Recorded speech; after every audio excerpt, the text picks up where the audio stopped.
Glória a Deus. João 19, quem achou, diga amém. Nós vamos ler alguns versículos a partir do verso de número 23. João 19, a partir dos versos 23 em diante. Diz assim: tendo os soldados crucificado a Jesus, tomaram as suas vestes e dividiram-na em 4 partes, uma para cada soldado.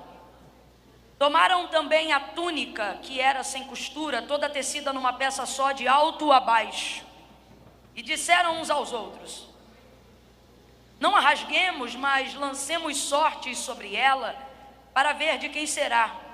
E isto aconteceu para que se cumprisse a escritura. Complete aí para mim, por favor. E isto aconteceu para que se cumprisse que dizia: dividiram entre si as minhas vestes, e sobre a minha túnica lançaram sortes. E foi o que fizeram os soldados. Junto à cruz de Jesus estava a sua mãe, a irmã dela, e Maria, mulher de Clopas. Também estava Maria Madalena. Vendo Jesus ali a sua mãe e o discípulo a quem ele amava, que estava presente, disse à sua mãe: mulher, eis aí o teu filho. Depois disse ao discípulo: eis aí a tua mãe. E dessa hora em diante o discípulo a recebeu em sua casa. Mais tarde, sabendo Jesus que tudo já estava consumado, e para que a escritura se cumprisse, complete mais uma vez, por favor, e para que a escritura se cumprisse, ele disse: tenho sede. E estava ali um vaso cheio de vinagre, e embeberam de vinagre uma esponja, e colocaram-na numa vara de ísopo, e chegaram-na à sua boca. Quando Jesus recebeu o vinagre, ele disse: está consumado. E inclinando a cabeça, entregou o seu espírito. Como era o dia da preparação, os judeus, para que os corpos não ficassem expostos na cruz durante o sábado, porque aquele sábado era um grande dia, rogaram-lhe a Pilatos que lhe fossem quebradas as pernas dos crucificados. E foram os soldados e quebraram as pernas do primeiro e do outro que com ele fora crucificado. Mas chegando-se, porém, a Jesus, vendo que já estava morto, não lhe quebraram as pernas. Contudo, um dos soldados transpassou-lhe o lado com uma lança, e imediatamente saiu sangue e água. E aquele que viu isto testificou, dizendo ser verdadeiro o seu testemunho. E ele sabe que é verdade o que diz, para que também vós o creais, que estas coisas aconteceram para que se cumprisse a escritura. Complete uma última vez para mim, por favor. E estas coisas aconteceram para que se cumprisse. Mais uma vez. E estas coisas aconteceram para que dizia: nenhum dos seus ossos poderá ser quebrado. E você diga amém por essa palavra. Se assente glorificando a Deus. Oh, aleluia. Glória a Deus. Eu vou contar de 1 a 3, e quando eu disser 3, você vai liberar uma palavra que determina o rumo profético daquilo que eu acredito que o Senhor nos confiou como verdade para essa noite. Quando eu disser 3, vire-se em direção a alguém e diga assim para ele ou para ela: vai se cumprir tudo. Calma que eu não contei até 3 ainda, no 3. Quando eu disser 3, você libera a palavra. A palavra é esta: vai se cumprir tudo. É 1, é 2, é 3, vai. Agora para o outro, repete: vai. Vai se cumprir tudo que diz a palavra. Céus e terras passarão, mas as palavras do Senhor jamais irão passar, jamais. Ele não é homem para que minta, nem filho do homem para que se arrependa. Falaria e não cumpriria? Ou daria uma direção e não seria capaz de executá-la? Pois nesta noite, como Maria, nós liberamos o mesmo verbo da canção que ela entoou depois que gerou pelo Espírito Santo, quando disse: porque para Deus não é impossível. Em todas mas as suas promessas Ele é fiel. Por isso a palavra adverte acerca dela mesma: seja todavia o homem falho, mentiroso, mas a palavra de Deus verdadeira. Por isso o maior salmo que temos é o de 119, porque Davi decidiu enaltecer a palavra de Deus, e ele diz: como purificará o jovem o seu caminho, observando conforme a sua palavra. Lâmpada para os meus pés e luz para o meu caminho é a sua palavra. Lucas capítulo 5, o que disse Pedro: ah, Senhor, havendo trabalhado toda a noite, nada apanhamos, mas sobre a tua palavra nós lançaremos a rede. E eles lançaram e pegaram uma multidão de peixes tão grande que o texto diz que o barco quase ia a pique, quase, mas não foi, porque quem lança pela palavra não naufraga, não perece, não se frustra, não tenta, consegue. Por isso, em dado momento da tempestade, depois da experiência que Pedro teve com Jesus, quando as ondas açoitam a embarcação, ele vê Jesus ao longe e Jesus diz: filhos, não temam, sou eu. E aí ele libera a palavra, ele diz: se és tu mesmo, manda-me. O que ele está dizendo? Libera a palavra, manda-me ter contigo sobre as águas. E Jesus libera a palavra quando ele diz: vem. E aí Pedro vem andando. Aí o texto diz que ele vem andando sobre as águas, mas ninguém anda sobre as águas, ele vem andando sobre a palavra, porque quando tem uma palavra, ela te sustenta, ela te garante, ela provê, ela te dá segurança. Levante a sua mão direita para o céu. Eu estou sentindo de Deus uma autoridade tão grande aqui, irmãos. Cumprimento de coisas poderosas acontecerão ainda antes que o ano de 2020 se encerre. Não dê o ano por encerrado. O Deus que fez tudo que existe e que há em 7 dias tem tempo de sobra para trabalhar na tua vida ainda este ano. Levante a mão direita para o céu, coloque ela sobre a sua cabeça aí agora e diga assim comigo: eu estou, diga, eu estou debaixo de uma palavra. Talvez você não tenha R$1 no bolso, talvez você não tenha carteira de habilitação para dirigir um carro, talvez você ainda mora de aluguel e não tenha casa própria, e alguém pergunta: você tem o quê? Nunca abre a boca para dizer não tem nada. Se tu conheces a palavra de Deus, tu diga: olha, não tendo nada, eu tenho tudo e estou melhor do que mereço, porque eu estou debaixo de uma palavra. Complete aí se você está me ouvindo: eu estou debaixo de uma, você está debaixo de uma palavra, e a palavra de Deus é segura. Sinta a solidez e a firmeza, sinta a solidez e a firmeza do chão que sustenta você aí nessa cadeira agora. Bata no seu pé bem firme aí. Bata no pé não, perdão, bata no chão. Está sentindo? É firme, esse chão aí está firme, sim ou não? Dê uma olhada para o teto e veja se há uma cobertura sobre a nossa cabeça, sim ou não? E ela, por sinal, está muito bem feita, toda correta. Se chover, chove aqui? Não. Se venta lá, venta aqui? Não. Porque debaixo estamos seguros e por cima estamos cobertos. Mas sabe qual é o problema? A gente quer dar mais atenção àquilo que a gente vê do que àquilo que a gente sabe. E se eu te disser nessa noite, para você que acha que não tem nada, que acha que não tem o bastante, que acha que precisa de muito, porque muitas vezes não recebemos da parte de Deus coisas das quais Deus é capaz de fazer, não por falta de fé, mas por não termos conhecimento da palavra que está sobre nós. E aí começamos a desenvolver uma expectativa errônea de fé, dando mais força e segurança às coisas que vemos do que às coisas que sabemos. Por isso a Bíblia diz que a fé não vem pelo ver, a fé vem pelo... Quem anda por fé não anda por vista, né? Mas não consideramos a palavra tão concreta quanto esse chão. Não consideramos a palavra no nosso dia a dia tão concreta quanto esse teto. Agora, meu irmão, passa um vento, um terremoto, Deus livre e guarde, seja lá o que for, esse chão virá poeira, esse teto voa igual papel. Porque parece sólido, parece firme, mas está suscetível às circunstâncias do tempo. Está suscetível às circunstâncias adversas e aos reveses da vida.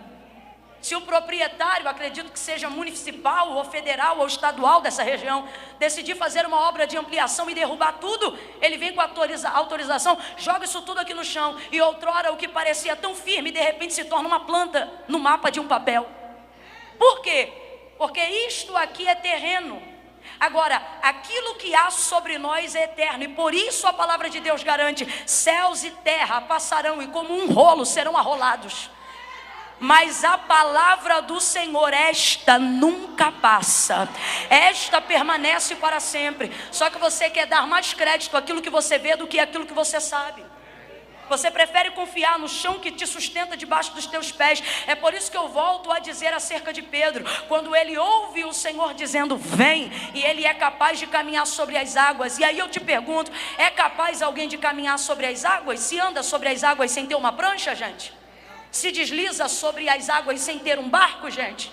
Claro que não. O problema não era estar num lugar sólido. Pedro estava dentro de um barco. Não havia absolutamente nenhum lugar ali ao redor mais sólido do que a embarcação de Pedro. Ele não estava se afogando, ele estava temeroso, porque o texto diz que o vento fazia barulho e o mar açoitava a embarcação. Só que ainda assim era o lugar mais seguro do mar, sim ou não? Quem está entendendo, diga amém.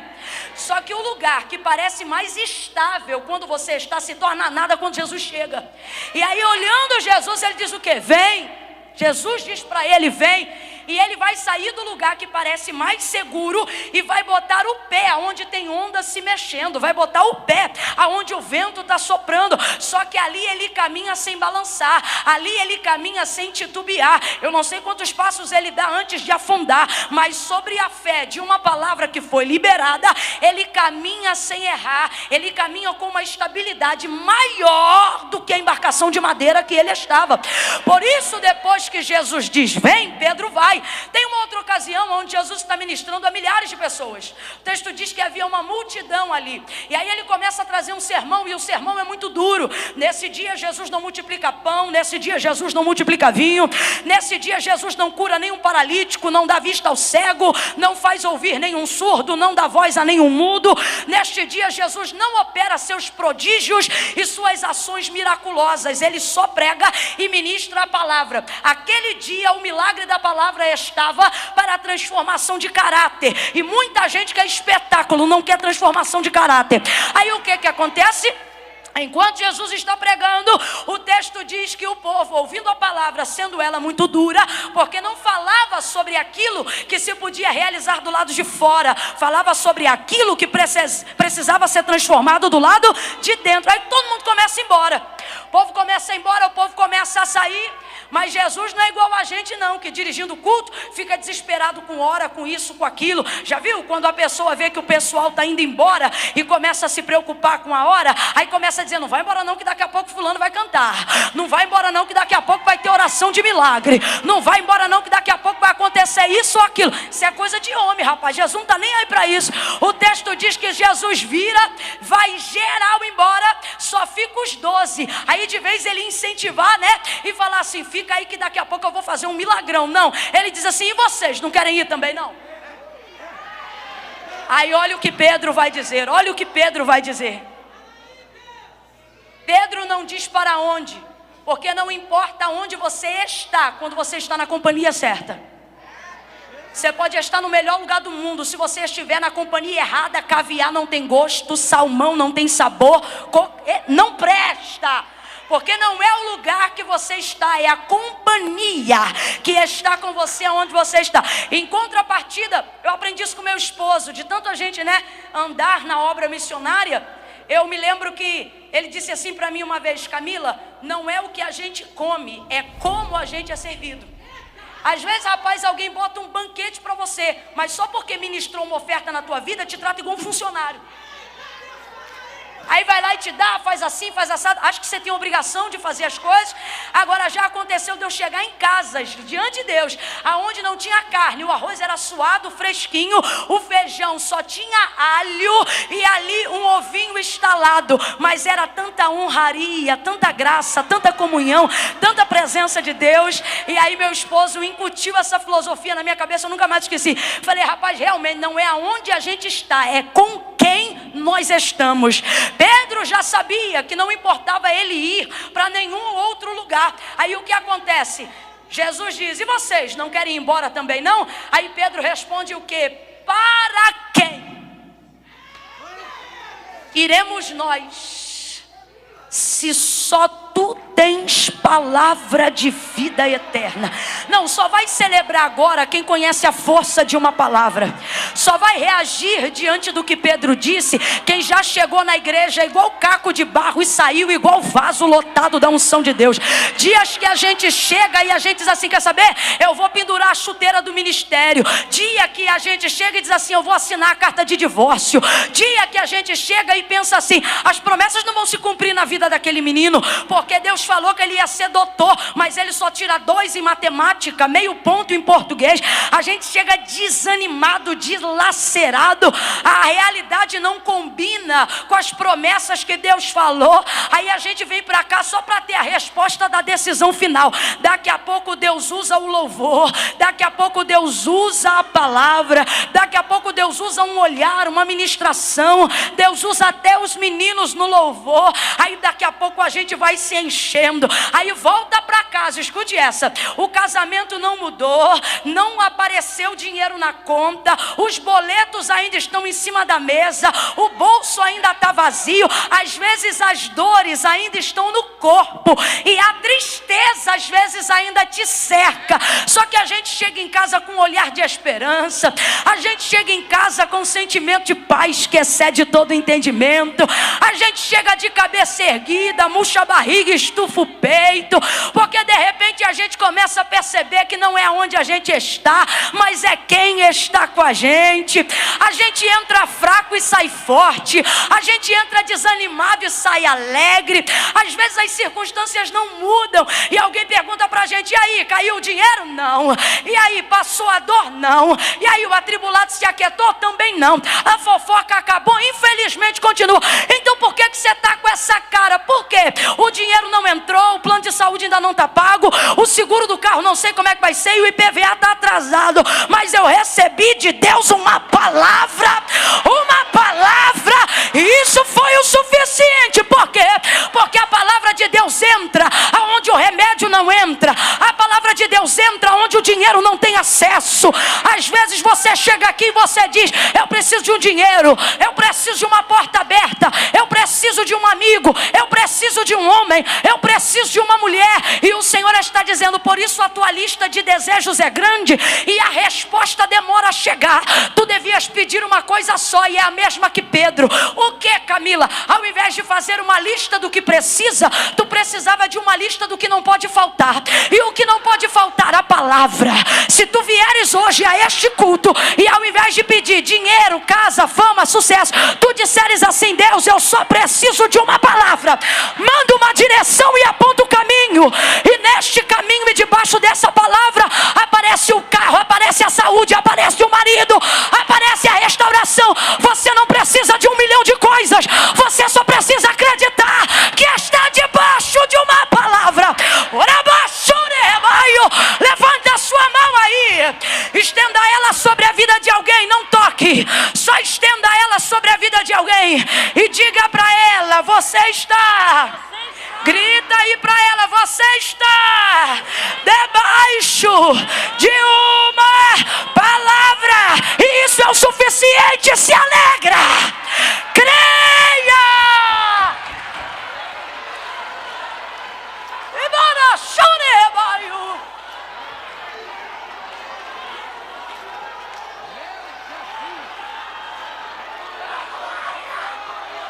Mas a gente quer achar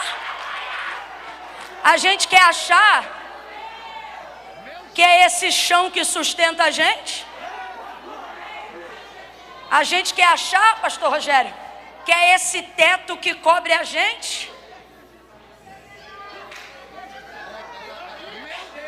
Irmão, sapatos até patrocínio dá. Segurança, quem dá é Deus. Cama, alianças, conchavos, patrocínios, contratos dão. Colchões, dinheiro paga. Sono, só Deus dá. roupa, parceria paga. Revestimento, se não vier do céu, não vem de lugar nenhum.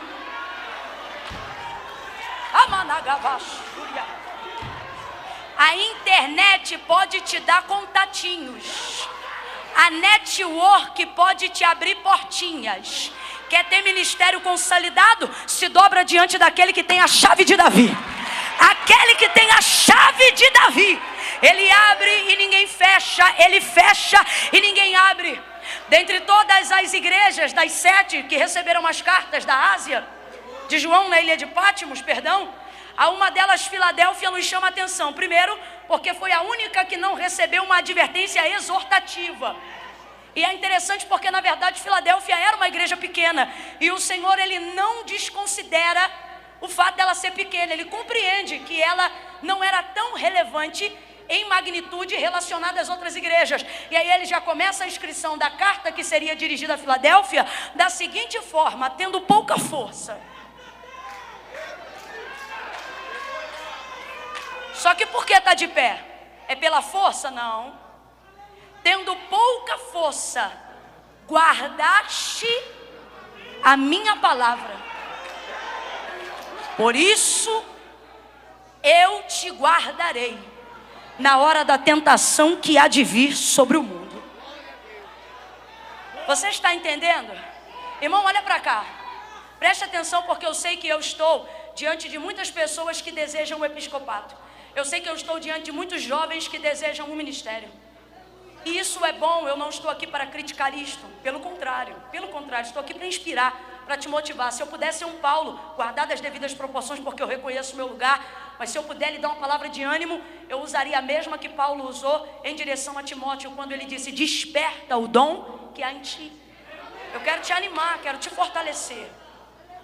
A palavra do Senhor, ela é fiel, e ela diz assim: aquele que deseja o episcopato, excelente obra deseja, é digno esse desejo, e nós estamos aqui para motivar isso. Só que nós precisamos entender que o que sustenta isso é a palavra. É a palavra. Então você não pode inverter a ordem das prioridades. Por falta de palavra, há falta de conhecimento. Conhecimento da palavra. E por isso há destruição. O que disse o profeta Oséias? Meu povo foi destruído porque não tinha tabernáculo? Meu povo foi destruído porque não tinha sacerdote? Não, tinha tabernáculo, tinha sacerdote. Meu povo foi destruído porque não tinha história. Não, eles tinham história. Meu povo foi destruído porque lhes faltou conhecimento. E o conhecimento é específico. Ele está dizendo conhecimento da palavra de Deus. Tem gente que tem tudo, mas não tem palavra. Rapaz, você percebe o camarada forçando tudo. Forçando tudo. Ele tem tudo para dar certo, mas dá errado. Porque ele tem tudo, mas não tem. Aí é a mesma coisa de não ter. Aí vem o outro que não tem nada. Fala errado. Não é que eu estou incentivando o erro, mas fala errado. Às vezes não concluiu a 3ª série do ensino fundamental. Não sabe o que é rede social. Tá que nem eu, ainda nem tinha canal, né? O WhatsApp criou outro dia, o teu telefone é Anatel, aquele pequenininho. Mas de repente o pastor diz assim: fulano vai vir aqui cantar um hino. Aí vem ele, pé torto, gaguejando, esquisito. Mas está igual Davi, escondeu a palavra no coração. Para pregar, não. Para cantar, não. Para não pecar. Escondi a tua palavra no meu coração para não pecar contra ti. Ele pega o microfone e a gente olha e diz: não tem jeito. Não tem roupa. Não tem status.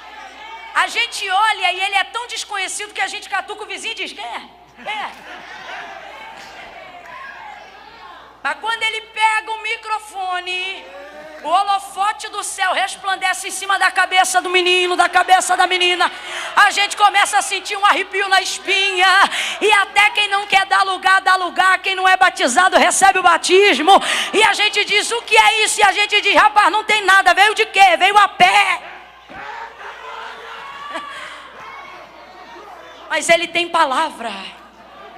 Tem palavra, escute isso. Quando você absorve o conhecimento da palavra que Deus tem sobre a sua vida, isto é o suficiente para que você gere uma fé genuína. Complete para mim, para eu ter certeza que você está me ouvindo. Isso gera em você uma fé. Isso gera em você uma fé. E o que está acontecendo com a maioria de nós? Não sei se pela filosofia da doutrina triunfalista, que foi incutida da década de 90 para cá, começamos a desenvolver um paradigma de fé que não tem sustentabilidade suficiente para ver milagres e para viver coisas extraordinárias. E por que não, Camila? Não é ausência de fé, está faltando palavra para que haja manifestação de fé. O que acontece? Preste atenção. Sem medo de errar, a maioria de nós que estamos aqui, na verdade eu poderia dizer até que todos que estão aqui, têm um nível mínimo de fé para estarem aqui, porque senão não estariam. Você viu o testemunho do pastor acerca das caravanas? Gente que veio de longe, gente que está aqui desde cedo, gente que não dormiu, a varize está gritando, a coluna está gemendo. Gente que está cansado, suado, já suou, já refrescou e já colou. Mas veio sobre a expectativa de ter uma palavra para que a sua fé seja motivada. E assim, coisas extraordinárias possam acontecer. Ouça isso. Mas Camila, se eu tenho palavra e se eu tenho fé, por que as coisas não acontecem? Porque nós estamos colocando a fé acima da palavra. Pode ficar tranquilo, fui eu que apertei o botão sem querer, tá de boa. Nós estamos debaixo de uma palavra e temos fé para crer que Deus é fiel para cumprir a sua. Camila, se eu tenho palavra e eu tenho fé, por que as coisas não estão acontecendo? Porque você pode ter a fé certa, mas se você estiver alojando ela no lugar errado, até o que era para dar certo vai dar. Agora, se você tiver a fé genuína, sendo empregada, ou seja, a crença da fé genuína, sendo empregado no lugar certo e do jeito certo, até o que era para dar errado vai dar certo. Ouça isso. Mas o que acontece?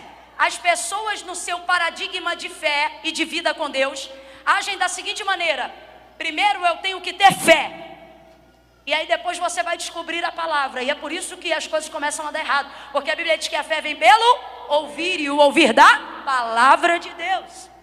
Então a fé, ela não pode vir antes da palavra. Toda a fé que vem antes da palavra não é genuína, é sensacionalista. Toda a fé que vem antes da palavra é motivacional, não é real. Camila, eu ainda não entendi. Vai entender. Nós estamos vivendo um tipo e um movimento de fé na eclésia que não se sustenta. Ele só dura o horário que o culto dura. Você se anima enquanto eu prego. Quando eu termino de pregar, como eu não fico lá 24 horas pregando na tua casa, aí tu te arrefece. Tu acredita no milagre enquanto o louvor está sendo entoado. Depois que para de cantar, tua fé arrefece. É por isso que a tua vida parece aquele gráfico de eletrocardiograma. Ora está lá em cima, ora está lá embaixo. No domingo você vai no culto, você crê. Na segunda-feira você aguenta. Na terça, se recebe uma palavra ao contrário, já desanima. Aí na quarta volta para o culto, choramingando, entristecido, chateado. Recebe uma palavra, aí tu te fortalece. Na sexta-feira tu te sustenta. No sábado, viveu alguma coisa difícil, já oscila de novo. Por quê?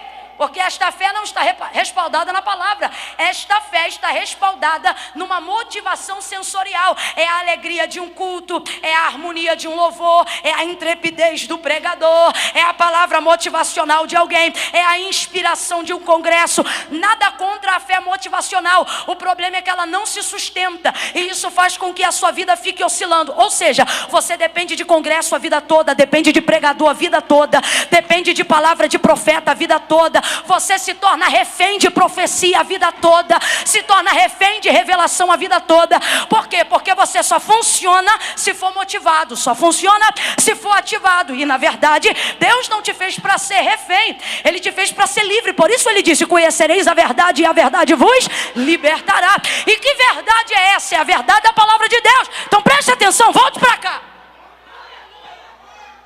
Na dinâmica do milagre, da realização, do cumprimento da palavra, a fé não vem antes da palavra. Primeiro vem a palavra.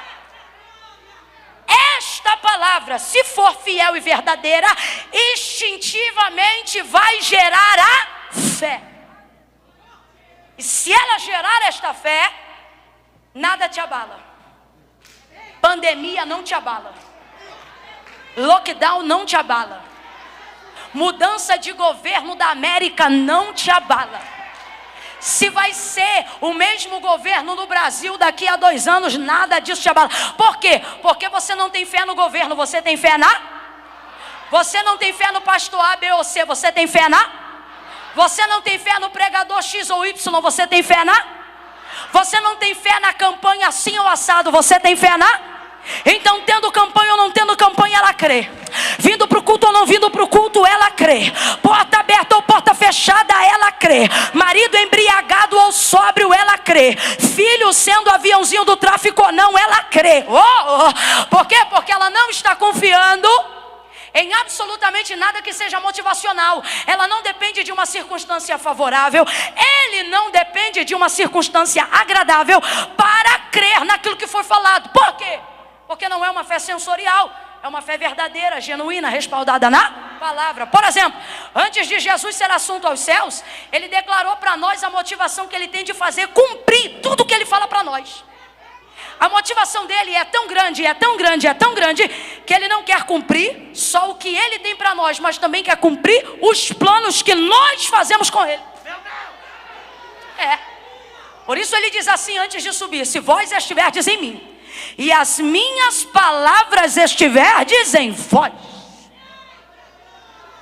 Ouça isso: pedireis o que quiserdes em meu nome e vos será feito ou dado. Mas Ele diz: isso só vai acontecer se vós estiverdes em mim e as minhas palavras estiverem em. Só que você fica achando que Deus corresponde a sentimentalismo. Você fica achando que Deus responde a cor de pele. Você fica achando que Deus responde a conta bancária. Não. Deus corresponde à sua palavra. Se houver conhecimento de palavra, haverá fé para que haja cumprimento de palavra. Escute isso. Deus não depende da minha fé para ter poder de fazer nada. Ouça isso com muita atenção. Presta atenção, redobra a atenção. Olha para cá. Presta atenção que eu não quero ficar de herege. Se você não prestar atenção, antes o anátema seja tu. Ouça isso. Deus não depende da minha fé para fazer absolutamente. Mas de um tempo para cá a gente diz assim: isso e aquilo não aconteceu porque eu não tive fé. É porque eu não tive fé. Como se Deus usasse a nossa fé como mola propulsora para que Ele tivesse poder para fazer milagre. Por isso eu vos afirmo: Deus não depende da nossa fé para fazer nada. E isto está provado. Deus só reage diante da sua palavra. Gênesis capítulo de número 1. Camila, onde vai entrar João 19? Se você tiver um pouquinho de paciência, você vai ver já já.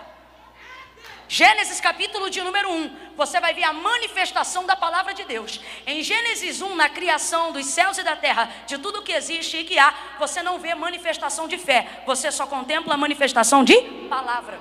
O autor da carta aos Hebreus afirma o que eu estou dizendo quando ele diz assim: porque céus e terra, tudo que existe e que há, não foi feito por prova aparente do que se vê, mas antes foram criados pelo poder da sua. Então quem criou os céus e a terra? Deus criou por intermédio da sua. Por isso que em Jesus toda a obra é executada. João capítulo de número 1. Ele não fala o nome de Maria, não fala o nome de José. Ele vai direto no alvo. Ele diz: no princípio era o verbo. O verbo é o que, gente? Palavra. No princípio era o verbo estava com Deus. O verbo era Deus. Nele estava a vida. vida. A vida não está na fé, a vida está em Jesus. A vida não está nisso ou naquilo, a vida está em Jesus. Aonde está a vida? A vida está na palavra. Por isso João vai dizer, no princípio era o verbo estava com Deus, o verbo era Deus, nele estava a vida e a vida era a luz dos homens. Volta para Gênesis 1, quem ainda me ouve, diga amém. Quem ainda aguenta mais 20 minutos, diga glória. Lá em Gênesis 1, o texto diz que no princípio a terra era sem forma e vazia. Significa que não havia nada. Complete aí, igreja. Não havia? Não havia? Mas Deus estava lá.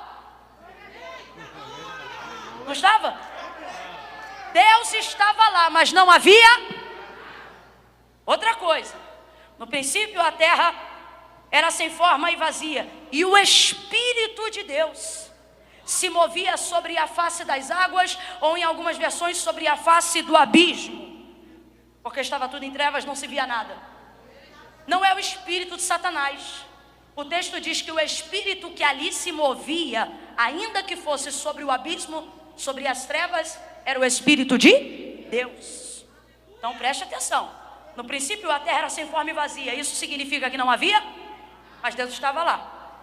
Aí ele continua e diz assim: e o Espírito de Deus se movia sobre a face das águas. Ou seja, não bastasse Deus estar, seu Espírito ainda assim, mas não faz nada.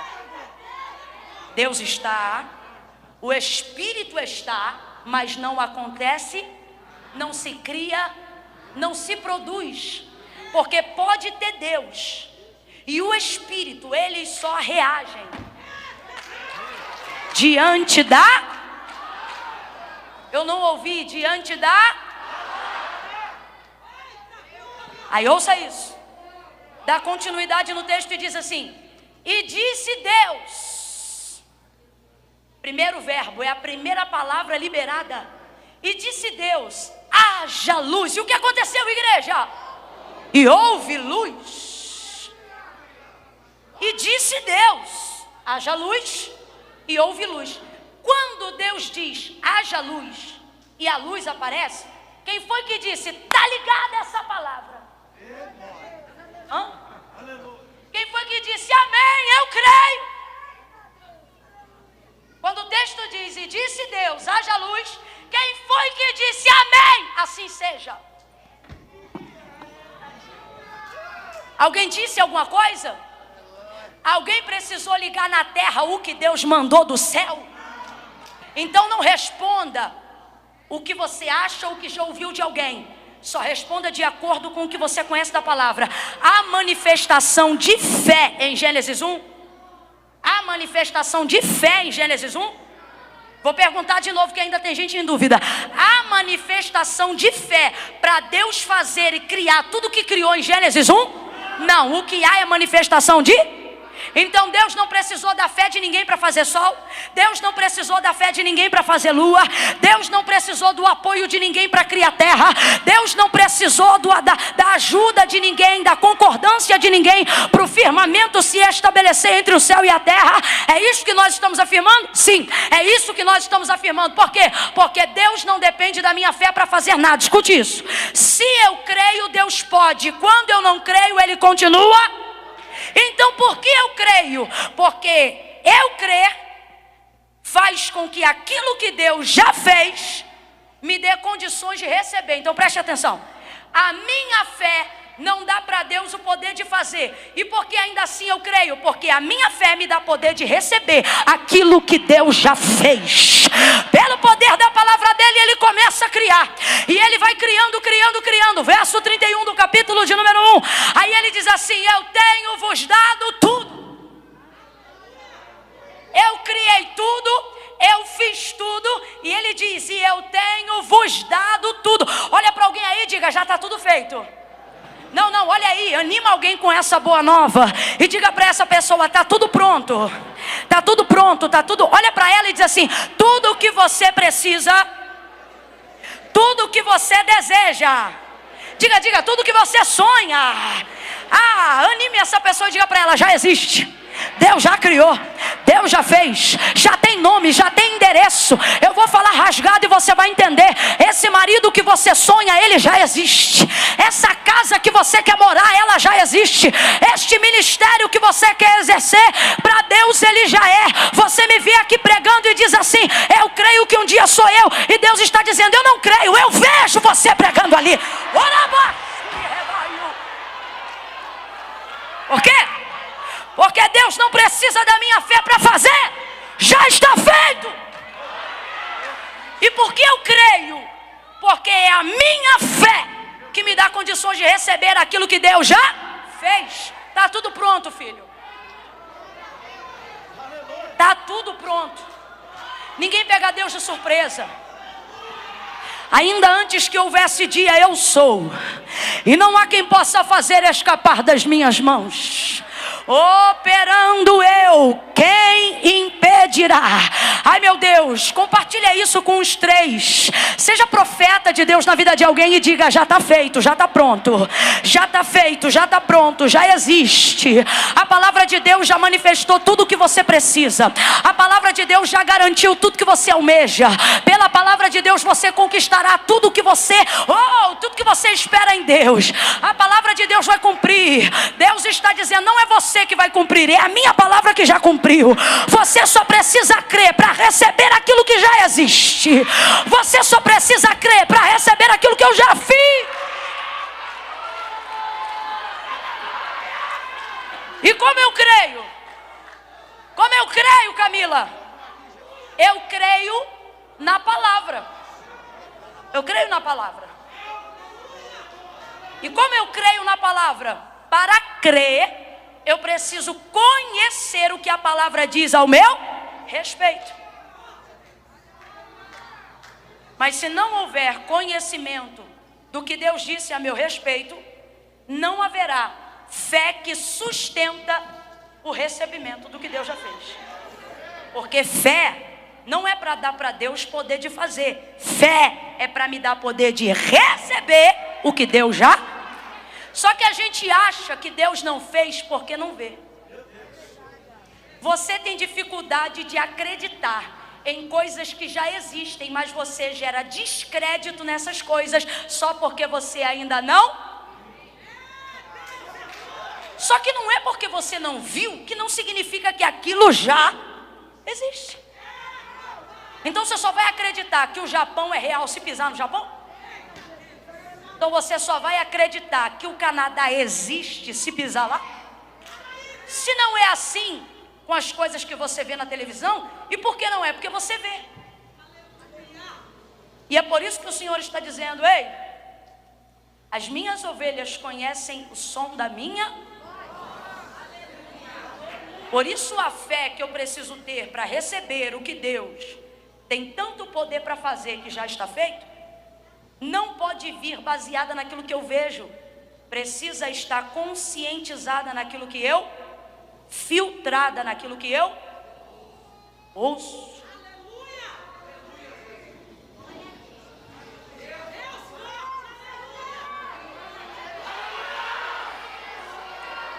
Eu vou contar de 1 a 3 e quando eu disser 3, você vai virar-se em direção a alguém e vai dizer para esta pessoa: primeiro palavra.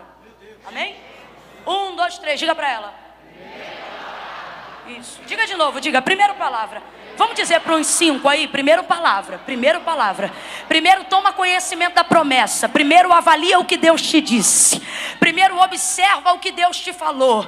Primeiro se coloca na posição de trazer à memória aquilo que Deus disse e acerca da sua vida, da sua casa, da sua família. Por que é que Deus respondia tão rapidamente às orações de príncipes como Abraão, como Noé, como Moisés, como Jó? Porque eles eram príncipes de obediência. Mais fé não tem quem diz que crê, mais fé tem quem obedece o que diz que crê. Na analogia de Tiago e João acerca da fé, principalmente de Tiago, que é ele quem afirma que a fé sem obras ele vai começar essa explicação como se ele traçasse um diálogo onde alguém lhe perguntasse assim: me diga aí, qual é o tamanho da sua fé? E ele dissesse: não, eu não preciso te mostrar o tamanho da minha fé. Olhe as minhas obras, e vendo as minhas obras, você saberá qual é o tamanho da minha fé. Então veja, mais fé não tem quem diz que crê, mais fé tem quem crendo faz. precisa ser feito. Mas olha o que está acontecendo. Olha o que está acontecendo. A gente quer espiritualizar aquilo que a gente não é capaz de executar. Porque é mais fácil fingir que eu tenho fé do que confessar a incredulidade que mora em mim. Não, ouve isso aí que eu preciso falar isso. Sabe por que milagres estão deixando de acontecer? Não é porque Deus não tem poder de fazer, mas é porque eu não estou tendo poder para receber. Porque Deus não depende da minha fé para fazer. Sou eu que dependo da minha fé para receber aquilo que Deus já... Camila, como é que eu sei que já está feito? Pergunta para a mulher do fluxo de sangue, Marcos capítulo de número 5, sozinha em casa, se liga, sozinha em casa, se eu tão somente tocar na orla das suas vestes, eu serei sarada. Ó a palavra que ela desenvolve, se eu tão somente tocar na orla das suas vestes, eu serei sarada. O texto diz que Jesus passa por entre a multidão, ela esbarra na orla das vestes dele, e o texto diz que imediatamente, na hora, a gente quer protelar coisas que Deus quer fazer hoje, como se não estivesse no tempo de Deus. E Deus está dizendo, confessa que você não tem fé para receber hoje, e não que eu não queira fazer agora, porque o nome de Deus é já. Mas é melhor espiritualizar e dizer que não está no tempo, do que confessar a incredulidade que mora em mim. Me mostre um milagre que alguém em situação de petição pediu a Jesus e ele disse espera. Me mostra um. Me mostra um. Me mostra um profeta que liberou de Deus uma palavra para alguém e a palavra era espera. Não era. Olha o que o leproso fez diante de Jesus. Se tu quiseres, tu podes me limpar. Sabe o que significa se tu quiseres? Quando tu quiseres. Aí Jesus diz assim, eu quero. Eu fico imaginando o que ele pensa. Mas quando? Ele diz, agora, ser limpo. Mas a gente quer espiritualizar. Volta para Marcos 5. A mulher está andando e ela está pensando, se tão somente tocar na orla das suas vestes, serei curada. Aí o texto diz que Jesus passa, ela estende a mão e recebe. Quando ela recebe, na hora ficou curada. Para analisar, a grosso modo, ela pegou o que queria sem pedir e não foi roubo. Não, analisa o texto. Ela fez uma oração? Não, analisa o texto. Ela fez uma oração? Ela pediu a Jesus para... Mano, ela foi lá. E porque estava debaixo de uma, meteu a mão. Não precisou agarrar ele. Não precisou espremer ele. Ela só deu uma esbarrada na orla das vestes. E o texto diz, estancou na hora. A hemorragia que ela tinha. Eu vou perguntar de novo, ela pediu? Ela fez uma oração? Não, ela desenvolveu a capacidade de crença em cima de uma palavra. Se tão somente eu tocar na orla das suas vestes, eu serei curada. Sacode alguém aí e diga, você precisa de palavra. Não é dinheiro, não é contatinho, é palavra. Se vós estiverdes em mim e as minhas palavras estiverdes em vós, pedireis o que quiserdes. Ele não diz eu vou pensar, ele não diz eu vou te mandar esperar. Ele diz vai ser feito, vai ser feito, vai ser feito.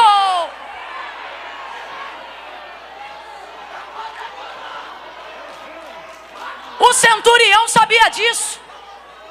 O centurião sabia disso. Você conhece a história dele? Ele chegou diante de Jesus e ele disse, meu filho está em casa, muito mal. Eu estou achando que é para a morte. Jesus disse, vamos lá, que eu vou impor as mãos sobre o seu filho. Ele disse, olha, eu sou um homem sujeito à autoridade e também tenho autoridade. Ele está dizendo, eu sei distinguir quando alguém tem uma palavra de autoridade. Eu não sou digno de que tu entres em minha casa, basta com que tu liberes uma. Aí olha isso, Jesus diz, eita, que eu não tinha visto ainda tanta fé. Ele disse em algum momento, eu tenho fé? Ele disse, manda a...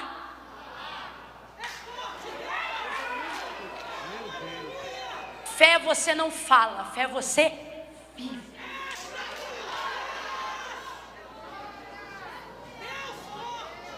Ele chega em casa, Jesus libera a palavra. Ele chega em casa, procura o menino na cama, pergunta para alguém, cadê ele? Ele levantou, comeu. Tá bem. E a febre? Deixou. Aí dá uma curiosidade nele. Ele diz assim, fala aí comigo, que hora mais ou menos era isso? Aí alguém responde para ele, ó, era por volta de umas 5 da tarde. Ele diz, era a hora que ele liberava a palavra. Enquanto você espiritualizar o que Deus já te deu autoridade para executar, você vai ter palavra, vai ter fé, vai ter Deus, vai ter o Espírito de Deus, mas não vai acontecer. Eu sei que tu é crente, irmão. Eu sei que a senhora é crente, minha irmã. Mas as coisas não estão paradas porque Deus está dizendo espera.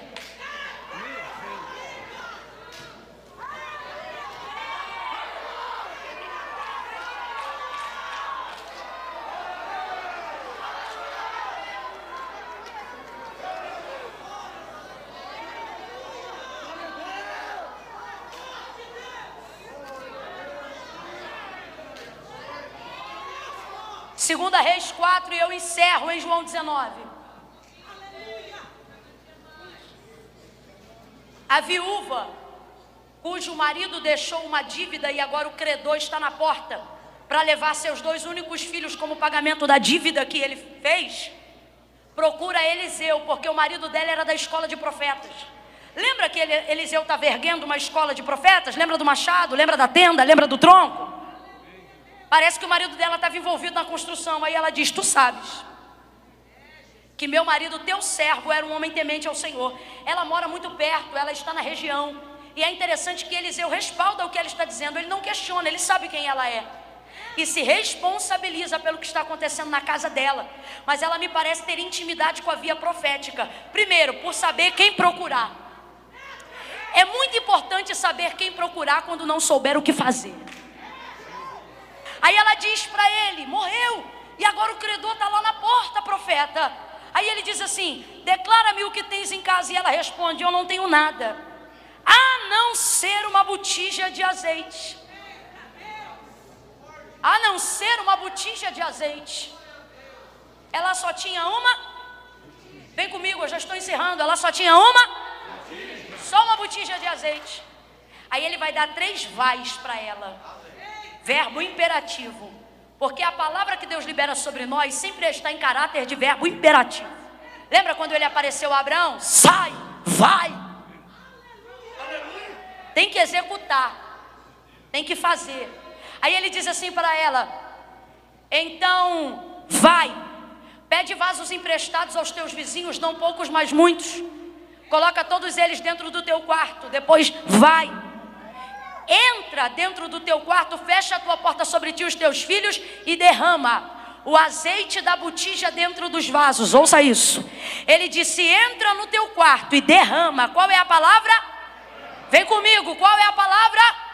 Ele diz, derrama o azeite da botija dentro dos vasos. A mulher vai e pede vasilhas, não poucas, mas muitas. Botija é pequena, vasos são grandes, são maiores. Por isso o nome de um é botija e o nome do outro é vaso. Coloca tudo dentro do quarto, ela fecha a porta. Aqui está o vaso e aqui está a botija. Então vamos lá, deixa eu ver se você tem fé. O que eu tenho aqui na minha mão direita? Isso, o que eu tenho aqui na minha mão direita? Uma botija. E aqui no púlpito eu tenho um? Isso, só para a gente entender. Aí ela entra no quarto. E o texto diz que ela faz o que ele mandou. Ele mandou ela fazer o quê? Ele mandou ela fazer o quê? Derramar, deitar. Derrama. Ela foi lá e derramou. E o texto diz, e enquanto não foram cheios todos os vasos, o azeite não parou de descer. Vamos lá. Enquanto não foram cheios todos os vasos, o azeite não parou de... Então veja bem, o milagre da multiplicação do azeite em 2 Reis capítulo 4, Deus não multiplica o azeite dentro da botija, também não multiplica o azeite dentro do vaso. Por que Deus não multiplica o azeite dentro da botija? Porque mesmo que Deus lotasse a botija de azeite, matematicamente falando, ela não tinha condições de encher todos os vasos, porque a botija é Porque Deus escolheu as coisas que não são. Escute isso. Então, na dinâmica do milagre, o azeite não é multiplicado dentro da botija. Ah, Camila, então já sei. O azeite é multiplicado dentro dos vasos. Também não. Porque Deus não vai mandar você usar o que tem para trabalhar no que é emprestado. Deus vai usar o que você tem para abençoar o que é emprestado. Porque quando Deus quer honrar alguém, Ele faz isso. O varejo abastece o atacado. Então preste atenção. O azeite não multiplicou na botija e também não multiplicou dentro do vaso. Por isso a palavra de ordem é: quando entrar no quarto, derrama. Vamos lá.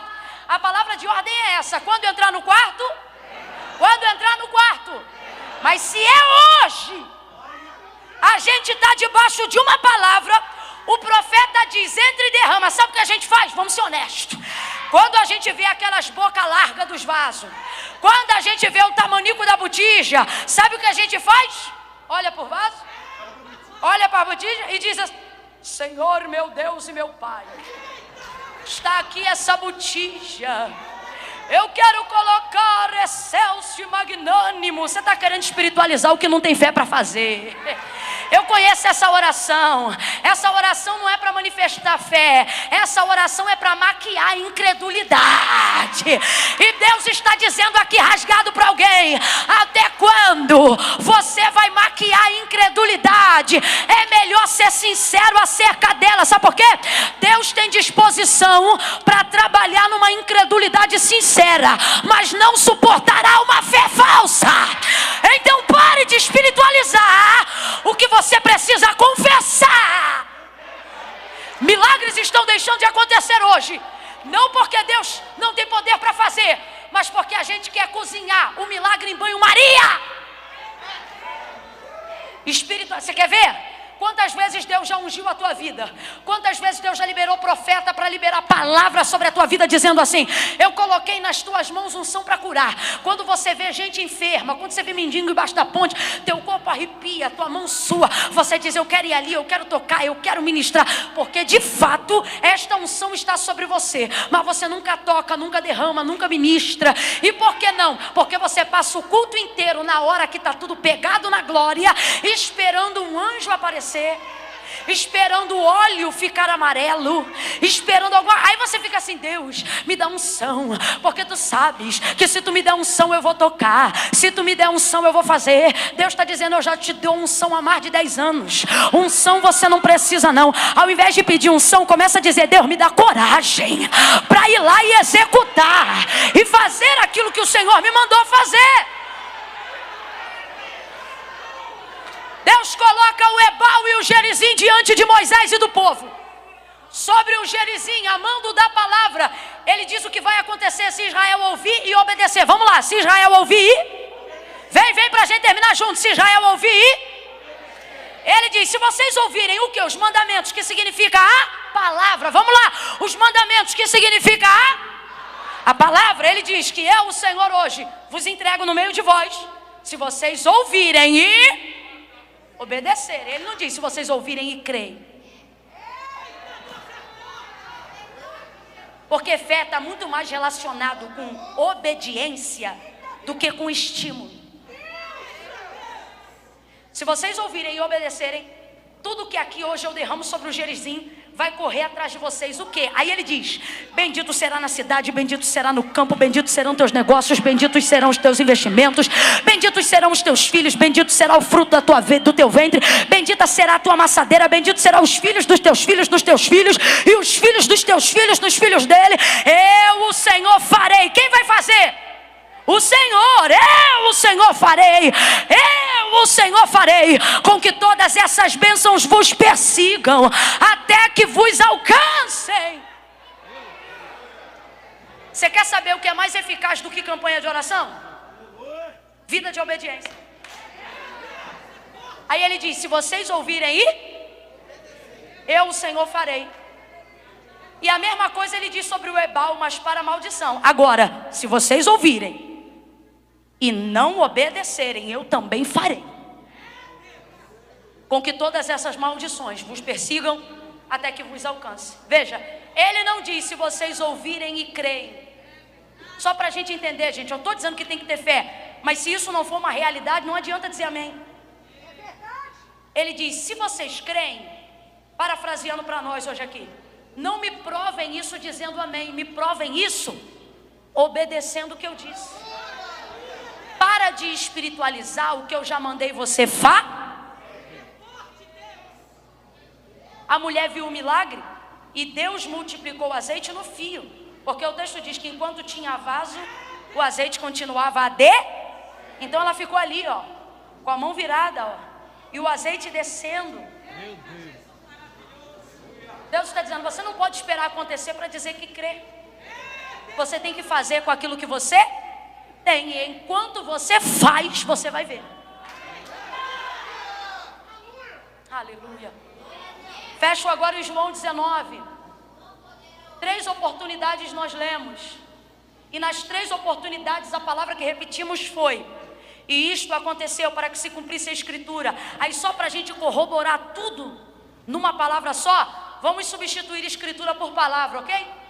3 ocasiões e nós lemos ali, e todas elas terminaram da seguinte maneira: e isto aconteceu para que se cumprisse a palavra. Que palavra? A palavra de Deus, e todas elas são palavras ditas pela boca do profeta Isaías, centenas de anos antes de acontecer o fatídico dia do Calvário e da entrega de Jesus na hora da crucificação. Escute isso. A primeira vez, e eu não me alongo mais, é sucinto, por isso eu comecei de trás para frente.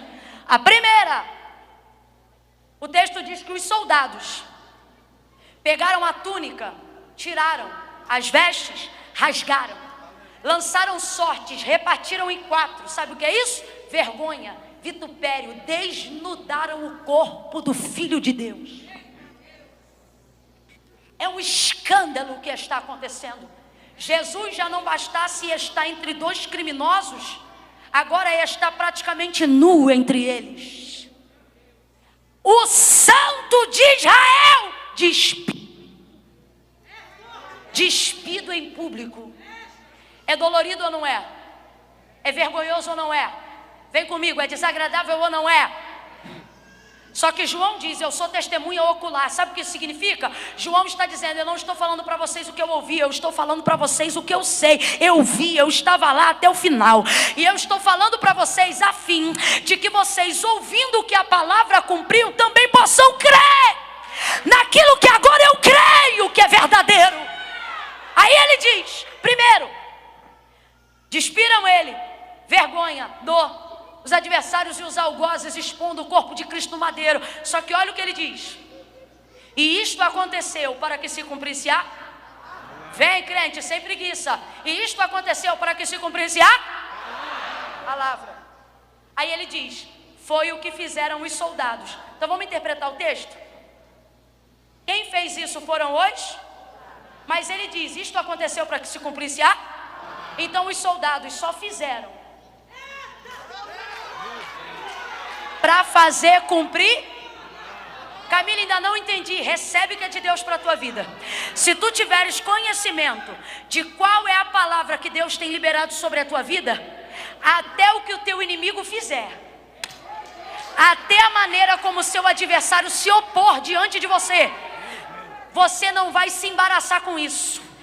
Como um ponteiro de um relógio trabalha para marcar a hora, quando você tem noção da palavra, Deus está dizendo, você não fica embaraçado. Por que não, Camila? Porque você vai saber que o teu adversário está trabalhando para fazer cumprir uma palavra que Deus já liberou. Camila, eu ainda não entendi. Vai entender agora. Este problema que se levantou, esta dificuldade que você está passando, Deus está dizendo, se você não tiver conhecimento da obra que eu tenho na tua vida, você vai bater o carro na primeira carreta. Mas se tu te lembrares do que eu falei, você vai ver que esse inimigo está trabalhando de graça para fazer cumprir aquilo que eu disse a teu respeito. Camila, ele não sabe e ele não precisa saber. Basta eu saber que aquele que me guarda não dorme e continua trabalhando por mim, mesmo quando o adversário...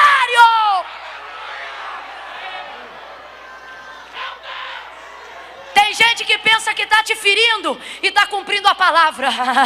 Tem gente que pensa que está te arrebentando e está te jogando para mais perto do centro da vontade de Deus. Tem luta que pensa que vai acabar com a tua vida. Tem problema que chega para pensar que é a tua morte. Mas Deus te trouxe hoje aqui para te dizer: é a minha palavra te empurrando para o centro do meu propósito. Ora, barra, choria. Segunda vez. O texto diz: e para que se cumprisse disse Jesus, vendo que tudo já estava consumado, disse assim: tenho sede. Presta atenção que isso aqui é muito sério. É possível que Jesus esteja com sede? É. Depois de percorrer a Via Cruz, depois de subir o Gólgota, depois de carregar, é possível. Mas, meu irmão, você acha que quem sabe que vai morrer tem problema se morrer de sede? O texto é claro, não precisa inventar, está escrito, você leu comigo. Vendo que já estava consumado, para que se cumprisse disse. Então, peraí, Jesus não está dizendo tenho sede porque de fato quer beber água. Jesus está dizendo tenho sede porque mesmo que queira beber água, não vai pedir de beber água porque quer beber água. Vai pedir de beber água não motivado por uma necessidade. Vai pedir água porque ele sabia qual era a palavra que o profeta Isaías havia declarado acerca daquela hora. Qual? Responde para mim. Jesus já sabia que ia pedir água, mas ia beber vinagre? Sim ou não, gente? Estou falando do Filho de Deus, ele sabia da obra, ele é o verbo. A palavra que descreve sobre ele é dele. Então vamos lá. Jesus sabia que ia pedir água, mas ia beber vinagre? Sim ou não? E mesmo assim ele pede. Então, se ele sabia que ia pedir água, mas ia beber vinagre, está pedindo porque está com sede? Está pedindo para se cumprir Essa é a segunda parte da maturidade da fé. Quando? Quando eu faço coisas que não estão ligadas ao que eu quero, mas estão ligadas ao que eu preciso fazer. Para quê? Para cumprir a palavra. Essa é a parte mais difícil de provar para Deus que a fé que a gente tem é genuína. Qual? É aquela que eu não espero o profeta fazer. Eu sei o que é, eu vou lá e cumpro aquilo que Deus quer que eu faça. Camila, eu ainda não entendi. Então você vai entender que eu vou falar rasgado. Quem aqui já pediu perdão para alguém sem ter feito nada contra essa pessoa? Mas foi lá e disse, vou pedir perdão. Eu sou o agressor? Não. Eu sou o ofensor? Não. Foi eu que dei o calote? Não. Mas como criou um ambiente instável, eu vou lá pedir perdão. Por quê? Porque o crente sou eu, quem está debaixo de uma palavra sou eu, quem precisa se consertar sou eu. Por quê? Porque dos algozes Deus não espera nada, mas dos crentes Ele espera que se cumpra a palavra. Sacode alguém aí agora, sacode alguém aí agora e diga para esta pessoa: quando ninguém cumprir a palavra, cumpre você, cumpre você. Não espera os outros fazerem aquilo que Deus já te deu autoridade para fazer. Vai lá e faça. Terceira.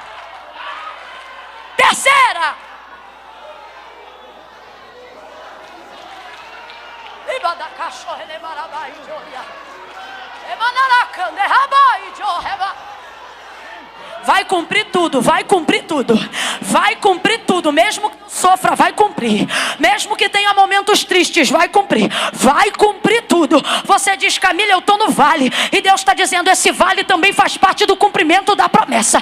Vai cumprir tudo. Ele está dizendo, suporta a dor, porque aquele que te garante a dor também garante o terceiro dia da ressurreição. Vai cumprir tudo. Terceira e última. Já está consumado. Ele dá o último suspiro. E ele entrega o seu espírito. Isso é maravilhoso. Porque quando você sabe o que Deus diz a seu respeito, ninguém te toma nada. É você que entrega. Por isso Jesus disse, Quando Pilatos tentou negociar com ele, como quem diz, eu tenho autoridade para te mandar prender e soltar. Vamos fazer um acordo aqui agora? E eu vejo se eu consigo te liberar. Achando que o poder daquilo que Jesus estava fazendo estava na mão de Pilatos. Aí Jesus diz para ele, não, Pilatos, a minha vida ninguém toma. Sou eu que a... Porque quando você sabe o que te espera, o que acontece na tua vida dá susto nos outros, e você não. É por isso que nego pira em enterro de crente.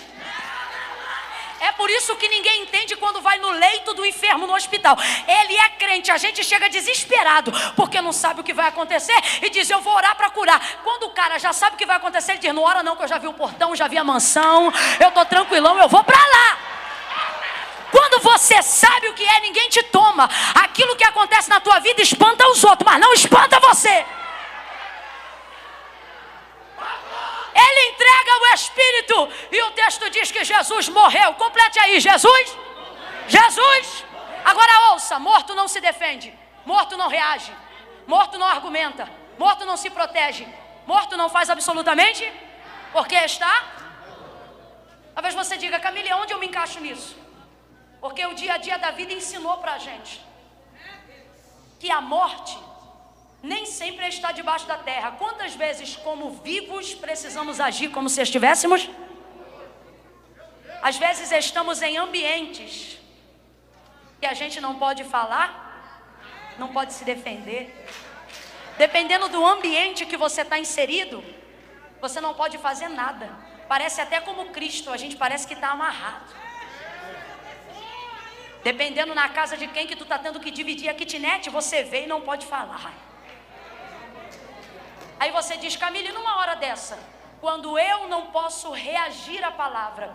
Camila, e numa hora dessa, quando eu não posso manifestar a palavra? Aí vai acontecer o que aconteceu com Jesus. João está dizendo, eu vi, e estou contando para vocês, porque quero que vocês creiam nisso também.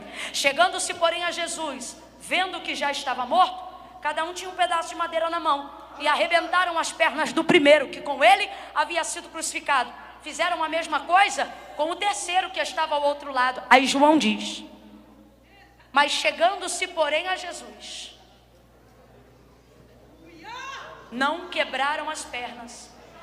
Por que não quebraram se tinha madeira? A primeira coisa que você já tem que entender é que sobre a vida de quem tem a palavra, coisas aleatórias começam a acontecer. Sabe por quê? Tem assim, ó, 1, 2, 3. Quebram o de cá e o do meio é o último. Já começa a esquisitice daí. Tem coisas estranhas acontecendo e você diz, não estou entendendo nada, não tá? É a palavra ali, ó. Você pode não estar podendo reagir, mas ela é viva. Ela é viva. Oh, eu vou falar de novo. Ela é viva. Ela é eficaz. Ela é independente. Ela é mais penetrante do que qualquer espada de 2 gumes. Ela é martelo que esmiuça a penha. Ela é escudo que defende. Ela é espada que apaga os dardos inflamados do maligno. A palavra de Deus tem vida. Camila, eu ainda não entendi. Então recebe, porque você vai entender agora. Deus está dizendo, se você viver a vida na palavra, se você viver para cumprir a palavra vai reagir por você quando você não puder reagir mais ela. Jesus não podia se defender, mas a palavra reagiu. Jesus não podia falar nada, mas a palavra já reagiu. João estava ali, mas ele não podia dizer, por favor, não quebra. Ele precisou ficar quieto. Deus está dizendo, eu estou paralisando gente que te ama, para te provar que quem peleja por você é a minha palavra, que quem faz o que precisa ser feito é a minha palavra. João disse, não puderam, porque sobre ele havia uma palavra que dizia, nenhum dos seus ossos poderá ser quebrado. Fica de pé quem acredita na palavra.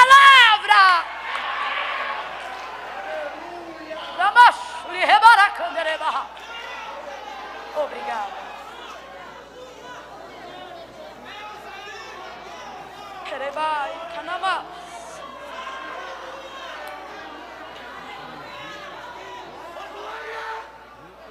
Não se mova agora. Ficou até agora, fique até o fim.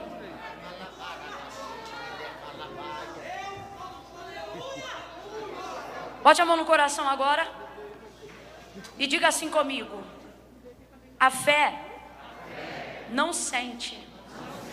Bote a mão na cabeça assim e diga: a fé sabe. Diga de novo no coração, diga: a fé não sente. Diga: a fé sabe. Última vez, eu prometo, bote a mão no coração. Diga: a fé não sente. A fé sabe. Olhe para mim. Enquanto você deixar seus sentimentos governarem as suas decisões, você só vai fazer o que você sente. E vai desgringolar tudo. Por quê? Porque fé não pode ser respaldada no que eu sinto. Porque hoje eu estou bem, aí se eu estou bem eu creio, aí amanhã eu estou mal.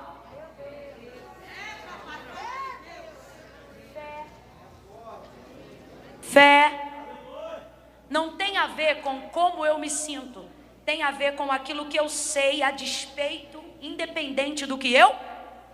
É você chegar em casa, ter que lidar com alguém que tem sido tribuloso na sua caminhada, mas porque sobre a sua vida tem uma palavra, você sai desse culto animado, encontra com ela ou com ele depois de 4 caixas de cerveja e aquilo não rouba teu ânimo.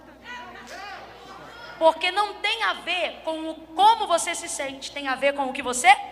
E aí o que você sabe? Deus falou que vai salvar, então ele pode beber 4, pode beber 6. Eu vou ficar com aquilo que eu... Porque o que eu sei foi o que Deus disse. Olha para aqui. Menos sentimentalismo, mais conhecimento. Eu comecei e não terminei quando eu falei porque Abraão, Moisés, Noé, Jó eram respondidos tão imediatamente. Sabe por quê? Porque eles não oravam o que eles sentiam. Eu não estou dizendo que Deus não se importa com os nossos sentimentos. Deus é tão sensível ao que a gente sente que João não teve condições de medir o seu amor, quando na expressão máxima do seu amor ele disse: Deus amou o mundo de tal maneira que enviou o seu Filho unigênito para que todo aquele que nele crê não pereça, mas tenha vida eterna. Então Deus sente, Deus ama, Deus cuida, Deus guarda, Deus se importa. Porém, olha, o povo, vocês estão com frio? Estão com calor ou estão com frio? É? Porque eu acho que eles viram eu suando e ligou o ventilador para vocês. Tá frio, né? Pode ligar. Quem tá suando sou eu e eu já tô acostumada para ficar tranquilão. Porque eles estão com frio, não precisa não. É, pode desligar. Pra gente terminar na bênção. É melhor terminar quente do que terminar frio. Escute. Ah, perdão. Então segura a fumacinha aí um pouquinho. Ouça isso. Enquanto você só andar de acordo com o que você sente, você tem palavra, mas não vai acontecer. Porque não é o que você sente, é o que você sabe. Você tem que manifestar a palavra. Quando, Camila? Mesmo quando você não sente? Porque não é como eu me sinto, é o que Deus falou. Aí Abraão orava, e quando ele orava ele dizia assim: porque tu disseste. Aí Moisés orava e Moisés dizia assim: porque tu disseste. Eles não oravam o que queriam, eles oravam o que Deus havia dito. Aí Deus fazia, porque Deus reage à sua palavra. Segura essa movimentação aí que eu quero fazer o que eu considero a oração mais importante da noite. Eu quero orar agora, mesmo sabendo que num culto missionário, provido de tantas caravanas, a maioria das pessoas que estão aqui, talvez 95%, seja crente até o tutano. Vendo a reação da igreja, sem dúvida são a maioria. Porém, tem alguém aí que entrou na caravana. Tem alguém aí que ficou sabendo do evento e entrou no culto. Tem alguém que é filho de alguém que é, mas você ainda não é. E eu preciso falar com você agora. Eu quero todo mundo bem ligadinho agora, ninguém andando, ninguém andando. Eu vou contar de 1 a 3 e vou fazer um convite. Eu disse que eu vou fazer um apelo ou um convite? Porque apelando eu estou a 1h20, 1h35 minutos. Agora é convite, vai ser assim. Eu vou contar de 1 a 3. Quem estiver afastado dos caminhos do Senhor. Quem entrou hoje aqui está distante, afastado, se diz desviado, ou participa de cultos, entrega oferta, crê em Deus, mas na hora que a gente pergunta, quer fazer uma aliança com o Senhor, você diz, hoje não. Você não sabe o número dos seus dias. E Deus está dizendo, pare de protelar. É melhor a incredulidade sincera do que uma falsa fé. Camilo, o que você está dizendo? Estou dizendo que tem gente aqui que precisa hoje vir ao altar e confessar Jesus Cristo como seu Senhor. Só que por que não vem? Porque você sente que tem que resolver isso, sente que tem que resolver aquilo, ou fica esperando, olha para cá, fica esperando sentir alguma coisa para entregar a vida para Jesus. Você vê o povo chorando, você vê o povo se arrepiando, você vê o povo glorificando, aí você diz, eu não estou sentindo nada. Se eu sentir um arrepio eu vou, mas fé não é o que você sente, fé é o que você crê. Que Jesus Cristo é o mediador entre Deus e os homens, creio. Quando a coisa aperta, você conhece o nome de um monte de santo, mas chama o nome de um só, e ainda é fervoroso, você diz, há poder no sangue de Jesus. Então se você crê, está na hora de confessar. E por que não confessa? Ah, porque eu não sinto. Não é sobre o que você sente, é sobre o que você sabe. Ai, Camila, se eu sentir um arrepio, quer sentir um arrepio, tira a roupa no frio. Aqui não é sentimento, é decisão. Não precisa sentir nada, só precisa saber. Ele é o teu Deus? É Ele que você clama? Ele é o teu socorro? Quando a coisa aperta, é Ele que você reconhece? Ai, Camila, sou eu sim. Deus sabe, mas eu não vou aí na frente não, porque não precisa. Deus sabe, mas não concorda. Porque não foi Camila, não foi a Simiso que criou isso. Foi o Senhor Jesus que disse, aquele que me confessar diante dos homens, eu também o confessarei diante do meu Pai que está no céu. Olha o que Ele disse. Mas aquele que se envergonhar de mim diante dos homens, também ficará envergonhado diante do meu Pai que está no céu. Então veja, a maioria das pessoas que não entregam a vida para Cristo numa confissão pública de fé, elas não fazem isso, não por não crer em Deus. Fé elas têm, elas não fazem porque sentem vergonha. Camila, mas se eu sinto vergonha, Deus vai me entender. Ele sabe, mas não concorda. Camila, mas o que eu faço se eu tenho vergonha? Vem com vergonha. Porque a vergonha é passageira, mas a sua salvação é eterna. Isso não tem a ver com o que você sente, tem a ver com o que você sabe. Sabe que precisa se consertar? Camila, eu sei tanto que para mim servir a Deus é uma coisa tão séria, que primeiro eu vou consertar a minha vida, depois eu vou. É por isso que você nunca vem, porque Jesus disse assim, sem mim nada podeis fazer. Camila, é que eu tenho uma situação tico-tico no fubá. Depois que eu resolver, eu vou. Você quer resolver essa situação? Então vem você, o tico-tico e o fubá. Vem todo mundo, porque Jesus disse, vinde a mim, todos vós que estáis cansados, enrolados, oprimidos. Ele não disse, e eu vos julgarei. Ele disse, e eu vos aliviarei. Então presta atenção. Eu vou contar de 1 a 3. No 3... Camila, sou eu. Se é você, eu vou pedir os rapazes ali do louvor para fazerem o fundo daquela canção que diz assim, e a igreja vai ajudar. Diz assim, ainda que para te servir. Eu conto 1. Se você não se enquadra no convite, tenha temor, não saia do seu lugar agora. Eu conto 2. Quem crê que Jesus tem salvação hoje para alguém aqui, levanta a mão e começa a interceder agora. 2,5. Se assim como ela, você sabe, Camila, sou eu. Deus falou comigo, eu estou afastado e preciso voltar hoje. Camila, sou eu, é você? 3. Tira o pé do chão agora e vem para o altar de Deus, que eu quero orar por você que está afastado. Continue orando, igreja. Continue orando. Eu estou te esperando. Levante a sua voz e diga: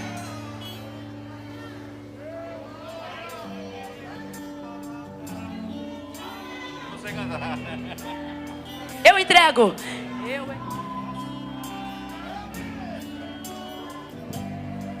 Quando dobro, vai.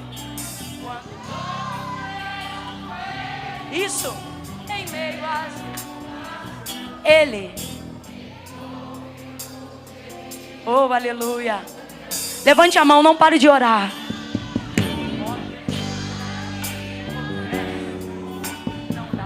Canta para Ele, canta para Ele.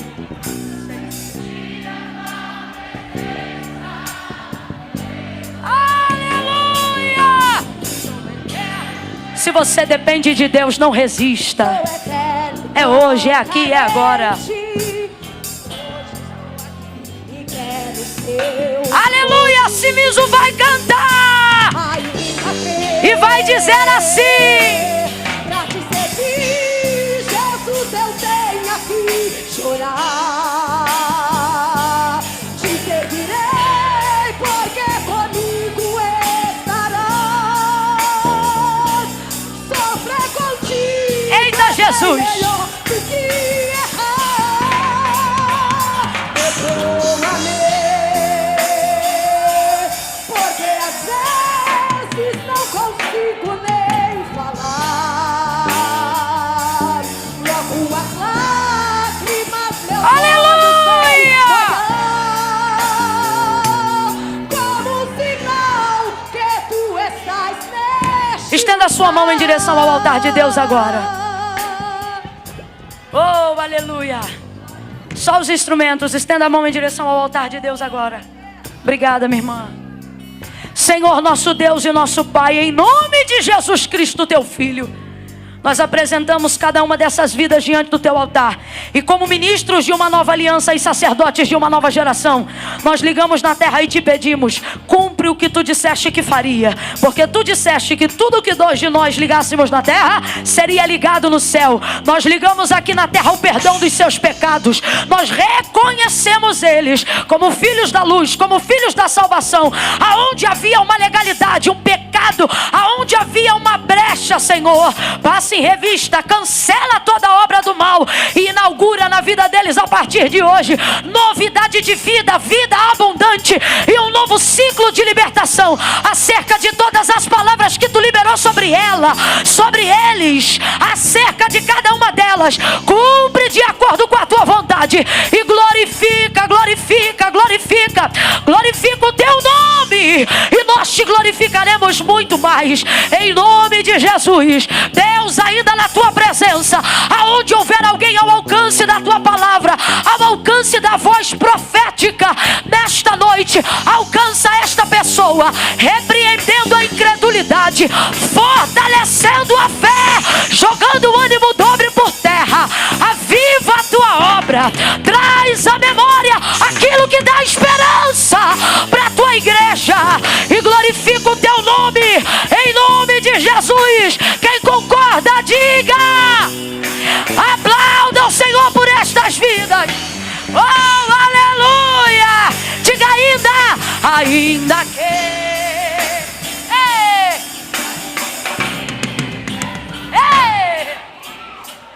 eita, violão bom.